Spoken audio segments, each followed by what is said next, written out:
సుమన్ టీవీలో మీ business promotions కోసం ఈ కింది నెంబర్ను సంప్రదించగలరు.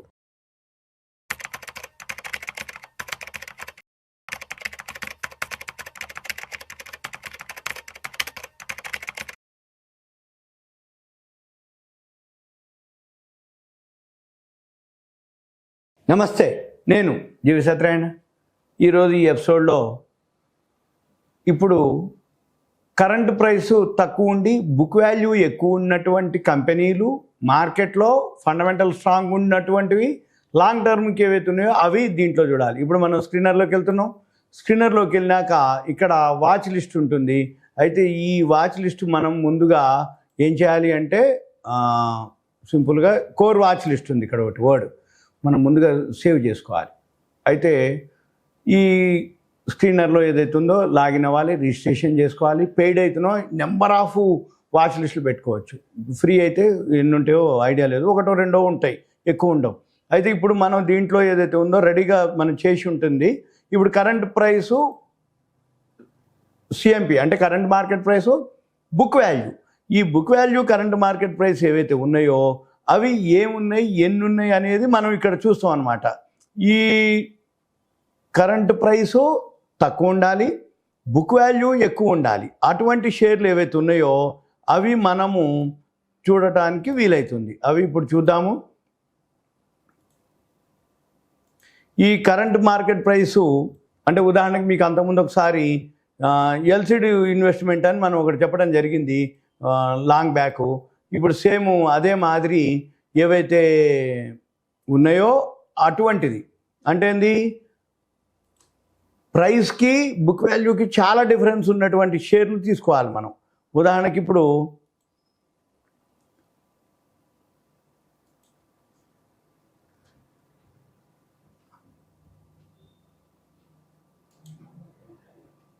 ఇది కరెంట్ ప్రైస్ వచ్చి ఎల్సిడి ఇన్వెస్ట్మెంట్ ఒక వీడియో మనం చేయడం కూడా జరిగింది.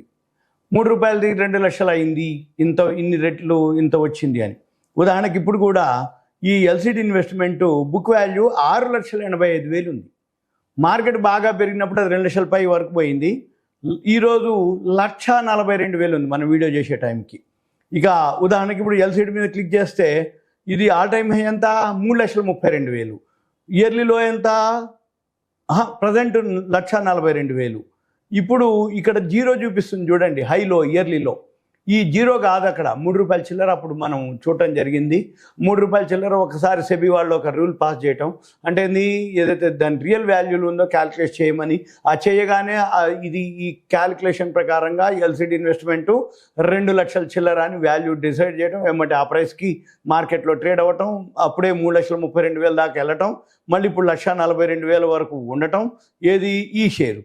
అయితే ఇది ఒక్కటే కాదు, ఇటువంటి నెంబర్ ఆఫ్ షేర్స్ ఉన్నాయి మన దగ్గర. అంటే మన దగ్గర అని కాదు, మనం ఈ స్క్రీనర్లోకి వెళ్ళి మనం ఈ స్క్రీనర్లో ఏం చూడాలి. ఇప్పుడు ఎల్సిడి ఉంది, మన పని ఏంటిది, ఇప్పుడు బాంబే ఆక్సిజన్ ఉంది, 23,000 ఉంది ప్రజెంట్, 35,000 బుక్ వాల్యూ ఉంది. ఇప్పుడు 16,000 జేఎస్డబ్ల్యూ ఉంది, 28,000 బుక్ వాల్యూ ఉంది. ఇప్పుడు లక్ష్మీ మిల్స్ ఉంది, 5,989 ప్రైస్ ఉంది, 14,000. మనం ఏం చేయాలిగా, ఏది బాగా డిఫరెన్స్ ఎక్కువ ఉంది బుక్ వాల్యూకి ప్రైస్కి, మనం వీలైతే ఎన్ని ఉన్నాయి ఇందులో, ఎక్కడున్నాయి, సుమారుగా 125 కంపెనీలు ఉన్నాయి. 125ని అబ్జర్వ్ చేసి ఒక పద్ధతి హోంవర్క్ చేయటం. రెండోది ఏ కంపెనీ ఎంత సంపాదించింది, లాభాలు ఉండాలి. మళ్ళీ ఇప్పుడు బుక్ వాల్యూ ఉంది, ఓకే, లాభాలు కనుక్కుంటే మళ్ళీ ఫాస్ట్గా మనకు పెరుగుతుంది. అప్పుడు మనం ఏం చేయాలి, ఎక్స్పోర్ట్కి వెళ్ళి అక్కడ ఒక కాలం డిఫరెన్స్ అనమాట, కరెంట్ ప్రైస్కి బుక్ వాల్యూకి డిఫరెన్స్ అని ఒక ఫార్ములా ఇస్తే డిఫరెన్స్ వస్తుంది, పర్సంటేజ్ వస్తుంది. కావాలనుకుంటే డిఫరెన్స్ ఓన్లీ ఎంత డిఫరెన్స్ అనేది కూడా 2, ఒకటి పర్సంటేజ్, ఒకటి డిఫరెన్సు మనము ఒక వీడియోలో చెప్పడం జరిగింది. ఈ వీడియోలో అంటే ఎక్స్పోర్ట్కి వెళ్ళి చేయాలి. ఇకపోతే రెండోది ఏంటిది, దీని తర్వాత ఇప్పుడు మళ్ళీ ఎల్సిడి ఇన్వెస్ట్మెంటే అనుకోండి, క్లిక్ చేస్తే దీనికి సంబంధించినటువంటి ఇన్ఫర్మేషన్ అంతా ఉంటుంది. ఇక ఇది మనం చూడాలి, అంటే బుక్ వాల్యూ, పిఈలు, సిపిఈలు, ఇండస్ట్రీ పిఈలు, పిఈ ఇండస్ట్రీ అంటే sector PE, price to book value, ఇవన్నీ చూడాలి. ఇక్కడ ఉదాహరణకి ప్రైస్ టు బుక్ వాల్యూ 0.21 అంటే రూపాయి వస్తువు 20 పైసలకే 21 పైసలకే దొరుకుతుందని అర్థం, price to book value. Suppose ఉదాహరణకి ఇప్పుడు టీసీఎస్ అనుకోండి, ఉదాహరణకి టీసీఎస్ క్లిక్ చేస్తే టీసీఎస్ ఎంత ఉంటుంది బుక్ వాల్యూ, 281 రూపాయి, ప్రైస్ టు బుక్ వాల్యూ 14 రెట్లు ఉంది. ఇదో ధర మీద అంటే బుక్ వాల్యూ మీద 14 రెట్లు ఉంది. అది ఎల్సిడి వచ్చి ఏముంది, ఉండటమే రూపాయలో 21 పైసకి దొరుకుతుంది. అంటే ఎంత చీప్లో దొరుకుతుంది అనేది ఉంది. కాకపోతే అది లిక్విడిటీ ఉండదు, వాల్యూమ్ ఉండదు. కానీ లాంగ్ టర్మ్ ఇన్వెస్ట్మెంట్కి బెస్ట్ అనమాట. ఒక ఎల్సిడే కాదు, 125 కంపెనీల్లో ఫిల్టర్ చేసి మనం తీసుకోవాలి.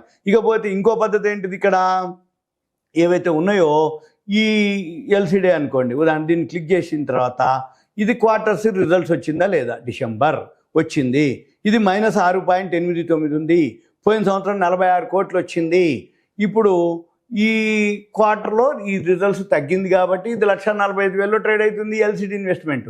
మన పని ఏంటిది, క్వార్టర్స్ లాభాల్లో ఉందా లేదా చూసుకోవాలి. వీలైతే మీరు అక్కడ ఫార్ములా కూడా వేసుకోవచ్చు. వేసుకుంటే క్వార్టర్లీ రిజల్ట్స్ వస్తాయి. ఇక ప్రాఫిట్ అండ్ లాస్, ఇక్కడ ప్రాఫిట్ అండ్ లాస్ వచ్చేటప్పటికి యాన్యువల్ మాత్రం బాగానే ఉంటుంది. మార్చి 2024 176 కోట్లు వస్తే ఈ సంవత్సరం 188 కోట్లు రాబోతుంది. ఇక మన పని ఏంటిదిగా, ఇలా చెక్ చేసి ఏవైతే ఉన్నాయో ఆ కంపెనీలు వాల్యూ ఉన్నాయో లేవో చూసుకొని మళ్ళీ మనం ఏం చేయాలి, ఇక్కడే ఎల్సిడి ఇన్వెస్ట్మెంట్ అంటే ఎగ్జాంపుల్ ఇది, మిగిలిన మీరు వేరే మీకు ఏ విధంగా అనిపిస్తే చెక్ చేయాలి. ఇక్కడే చార్ట్ అని ఒక వర్డ్ ఉంటుంది, చార్ట్ క్లిక్ చేయాలి. ఈ చార్ట్ క్లిక్ చేస్తే ఇప్పుడు మనకి గ్రాఫ్ ఇక్కడ ఉంటుంది. ఇది టైం ఫ్రేమ్ ఉంది, ఇక్కడ 1 year 3 years okay, 5 years okay, 10 years maximum. అంటే ఇక్కడ దాకా పోయి ఇగో ఇట్లా దిగిపోయిండు. ఇప్పుడు ఈ మధ్య కాలంలోనే పెరిగింది. ఇంకోటి జనవరి 2024 ఒక్కసారి అట్లా పైకి పోయి దిగిపోయింది. మన పని ఏంటిది, ప్రైస్తో పాటు ఇక్కడ పిఈ రేషియో అని ఇంకో గ్రాఫ్ ఉంటుంది, ఇది చూడాలి. ఇప్పుడు ఇదంతా బాగా పెరిగింది, ఇక్కడ ఉంటుంది చూడండి పిఈ రేషియో. ఇప్పుడు ఇది హైలో ఉంది అప్పుడు పిఈ రేషియో, ఇప్పుడు ఇక్కడ బాగా లోకి వచ్చి ఇక అనమాట. ఇక మన పని ఏంటి తెలుసా, ఏ షేర్ అయితే గ్రాఫ్ ప్రకారము ఇక్కడే ఉండాలి, మనకి ఇక్కడ ఉండాలి పిఈ రేషియో గ్రాఫ్. ఉదాహరణకి ఇప్పుడు నెక్స్ట్ చూద్దాం, ఉటికి చూపిస్తాం మీకు, జేఎస్డబ్ల్యూ హోల్డింగ్స్. ఇప్పుడు ఇది చార్ట్ చూద్దాం, చార్ట్ చూసి పిఈ రేషియో చూద్దాం. ఇగో ఇట్లా దిగిపోయింది. ఇక్కడ నుంచి చూసిర్రా, ఇక్కడ ఎంటర్ అవ్వాలి మీరు ఎప్పుడైనా గ్రాఫ్, ఇక్కడ ఎంటర్ అవ్వాలి. ఇలా మనం ఏం చూడాలి, ఈ సిఎంపీలో ఏవైతే ఉన్నాయో ఇవన్నీ 125 లిస్ట్ అంతా చెక్ చేస్తూ ఉండాలి. ప్రాఫిట్ అండ్ లాస్ బాగుండాలి, బ్యాలెన్స్ షీట్ బాగుండాలి, థర్డ్ క్వార్టర్ బాగుందా లేదా, మళ్ళీ ఎంటర్ ఎక్కడ, ఎగ్జిట్ ఎక్కడ, గ్రాఫ్ చెక్ చేయాలి. ఇవన్నీ మనం చెక్ చేసి ఇవి అనమాట. అంటే ఉదాహరణకి సేఫెస్ట్ ఇన్వెస్ట్మెంట్ మనం ప్రతి వీడియోలో ఒక్కొక్కటి చెప్తున్నాం. అంటే బైబ్యాక్ ఎలా ఉంటుంది, క్యూఐపి ఎలా ఉంటుంది, లేకపోతే ప్రీ ఐపీఓ ఎలా ఉంటుంది, మెర్జర్ అయితే ఎలా ఉంటుంది, డీమెర్జర్ అయితే ఎలా ఉంటుంది, ఇలా ఒక్కొక్క ఎపిసోడ్లో ఒక్కొక్క కంటెంట్ గురించి చెప్తున్నాం. ఇది ఒక రకమైన ఇన్వెస్ట్మెంట్. ఎప్పుడైనా ఎన్నిసార్లు చెప్పినా ఇది కూడా బిజినెసే, బిజినెస్ పరంగానే చేయాలి. బిజినెస్ అంటే ఏంది, తక్కువలో కొనుక్కోవాలి, ఎక్కువలో అమ్మాలి. ఎక్కువలో కొనుక్కొని తక్కువలో అమ్మేది బిజినెస్ అంటారు. తక్కువలో కొనుక్కొని ఎక్కువ అమ్మినప్పుడే బిజినెస్. అంటే ఏంది మరి, తక్కువ అంటే ఎక్కడ తెలుస్తుంది మనకి, వాల్యూ ఎక్కడుంది, ఎక్కువ ఎప్పుడు వస్తుంది, ఇవన్నీ అంటే ఆ కంపెనీ యొక్క పుట్టుపూర్వోత్తరాలు, ప్రాఫిట్ అండ్ లాస్లు, బ్యాలెన్స్ షీట్లు, మార్కెట్ సినారియోలు, దాంతోపాటు ఫండమెంటల్, టెక్నికల్స్, ఇవన్నిటితో పాటు దీనికి సంబంధించిన ఏవైతే ఇన్ఫర్మేషన్ ఉందో ఇవన్నీ మనం కనుక చూడగలిగినట్టయితే ఇప్పుడు 125 కంపెనీల్లో మన పని ఏంటిది, ఏది వాల్యూ ఉంది, ఎక్కడ ఎంటర్ అవ్వాలి, ఎక్కడ ఎగ్జిట్ అవ్వాలి, అవి మనం చూడాలి. అవి మనం తెలుసుకోవాలంటే ఓకే ఇది కాదు. కాకపోతే ఏంటిది అంటే ఇవన్నీ మనం చేయాలి అంటే మీకు ఒక డెస్క్టాప్ ల్యాప్టాప్ ఉండాలి కంపల్సరీగా. అప్పుడు మనం ఈ ఇన్ఫర్మేషన్, చాలామంది ఏంటంటే నేను ట్రేడింగ్ చేస్తా కానీ నాకు ల్యాప్టాప్ లేదు, డెస్క్టాప్ లేదు, నేను సెల్లోనే చేస్తా, సెల్ బాగానే ఉంది కదా, సెల్లో కనపడుతుంది కదా, సెల్లో చేసుకోవచ్చు కదా, సెల్లో నేను చూస్తున్నా కదా అంటారు. అవన్నీ ఓకే, కానీ ఇన్ఫర్మేషన్ మనకి కావాలి, మంచిగా సబ్జెక్ట్ మీద గ్రిప్ రావాలి అంటే ఒక ల్యాప్టాపో డెస్క్టాపో ఉండాలి.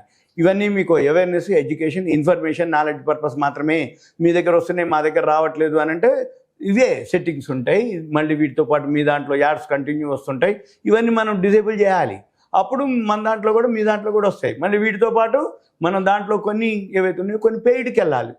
ఈ సాఫ్ట్వేర్లు ఏవైతే ఉన్నాయో కొంత పేమెంట్ చేసి పెయిడ్కి వెళ్ళిపోతాం. అప్పుడు మనం ఇన్ఫర్మేషన్ ఇమీడియట్ వస్తుంది. లేకపోతే ఫ్రీగా ఇంత ఇన్ఫర్మేషన్ మీకు అవైలబుల్ ఉండదన్నమాట. ఇది సింపుల్గా ఇలా కరెంట్ ప్రైస్కి బుక్ వాల్యూకి చాలా డిఫరెన్స్ ఉన్నటువంటివి, లాంగ్ టర్మ్కి సేఫెస్ట్ అనమాట. మనము ఇవన్నీ మీకు ఇంకా కావాలి అనుకుంటే ఇటువంటి ఇన్ఫర్మేషన్ దయచేసి కాల్ చేయవద్దు. సింపుల్గా మీ పేరు, ఏరియా, వాట్సాప్ మెసేజ్ పెట్టండి. ఇంకా పర్సనల్ కలవాలనుకుంటే ఆ మెసేజ్లోనే పెట్టి మీరు కరెంట్ ప్రైస్, బుక్ వాల్యూ ఉన్నటువంటి నాకు కావాలనో, మెర్జర్ కావాలనో, డీమెర్జర్ ఏదైతే ఉందో మీరు ఏం అడగదలుచుకోరో ఒక మెసేజ్ పెట్టండి. నేను వీలు చూసుకొని మనం ప్లాన్ చేయొచ్చు. ఇదంతా ఒక awareness, education, information. Knowledge purpose మాత్రమే. Thank you. సెలవు.